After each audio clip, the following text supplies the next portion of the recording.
So it's Colour Recipe Month at the Maker's Narrative, and I wanted to show you how I find inspiration and develop a colour recipe collection. So this is an old calendar.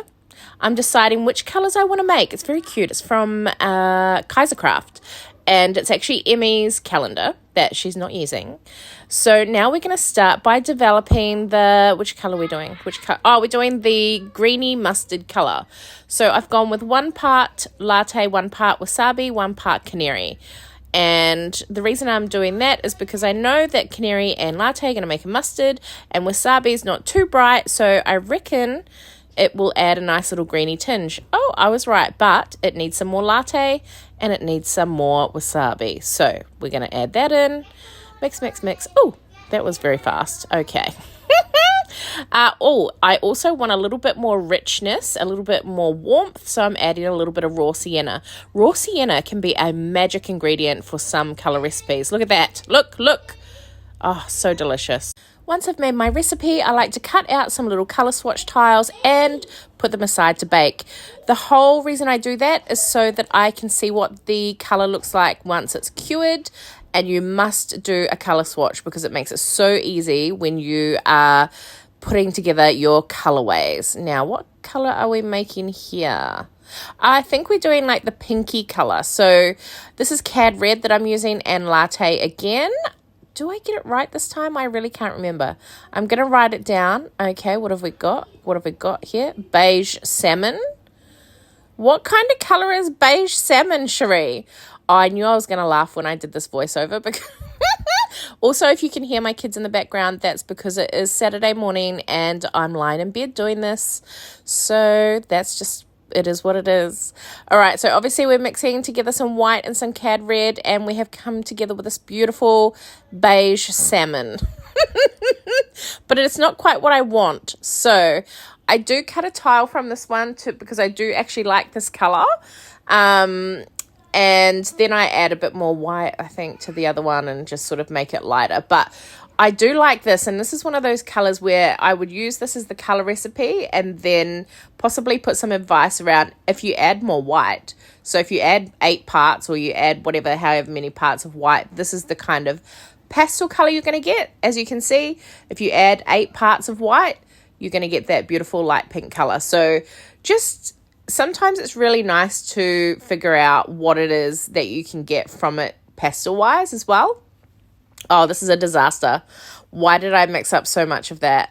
So this happens and it becomes a beautiful sage colour that I call gum leaf in the colour recipe collection, but it is not right.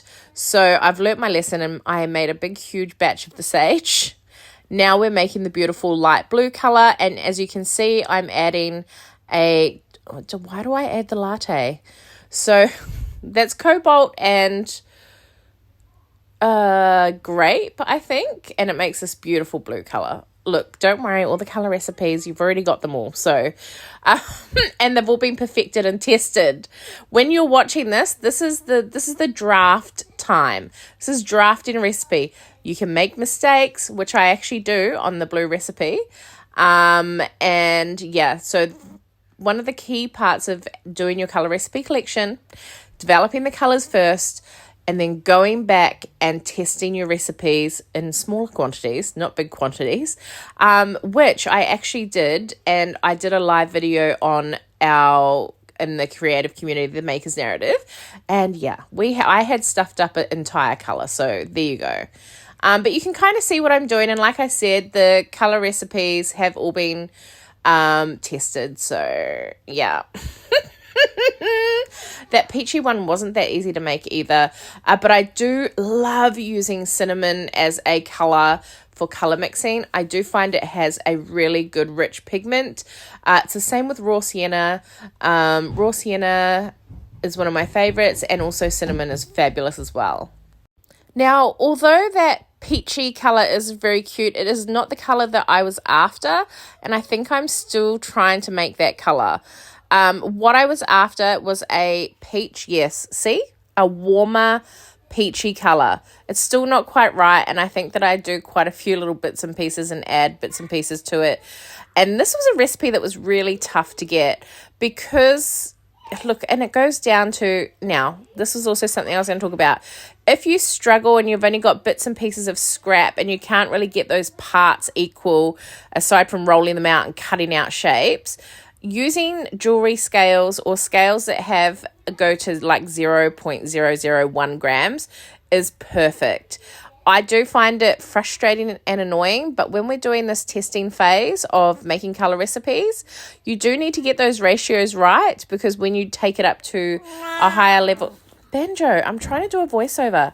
When you take it up to a higher level with bigger parts, you really don't want to stuff it up. So honestly, mate, come on, let me do this voiceover. Oh my gosh, this is hectic and chaos. I feel like I finally get it, and you can see the difference in that color is slightly warmer, and it works perfectly. Now, what color are we making here? We're using, what's that green? Shamrock? Oh, yeah. And latte? Latte seems to be my favorite color to be mixing with this everything at the moment. Can you hear my kids in the background? Oh my God, this is a shit show. It's a shit show, guys. Okay, what are we making? We want to make the green. This was hard to make. Okay, I go through a lot. I go through about 3 different phases with this green. So don't take any notes on what I'm putting in at this stage, because this one just took me quite a bit to perfect. It was even harder than the peachy apricot color. So what I wanted was a deep green, but I didn't want it to be, I wanted it to be more of a cool toned green.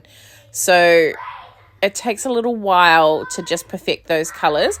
And then also, once it's cured as well, can be totally different. So when I went through the testing phase of after I've done this part of the process, which is the drafting phase, then I go through, cure them, look at them, and then like do a little bit of sort of fiddling around with the colors once I'm testing the color recipes. But yeah.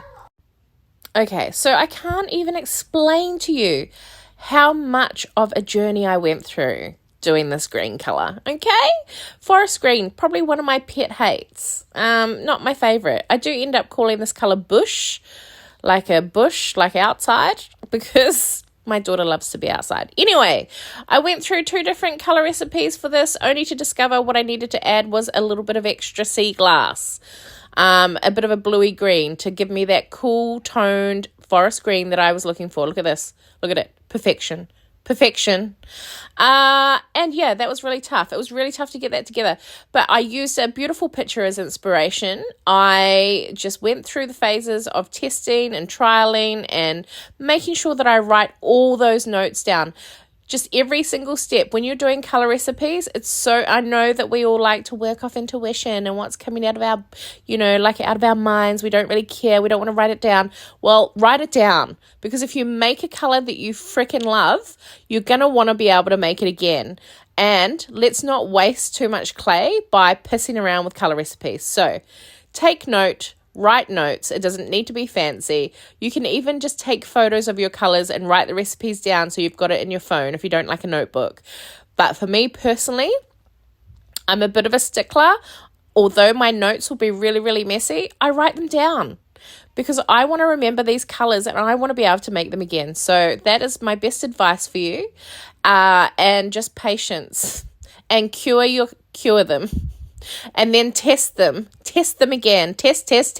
Okay, anyway, I hope you've enjoyed this video. I hope you've enjoyed seeing my process for color mixing. I hope you've learned something. Otherwise, thanks for watching. Bye.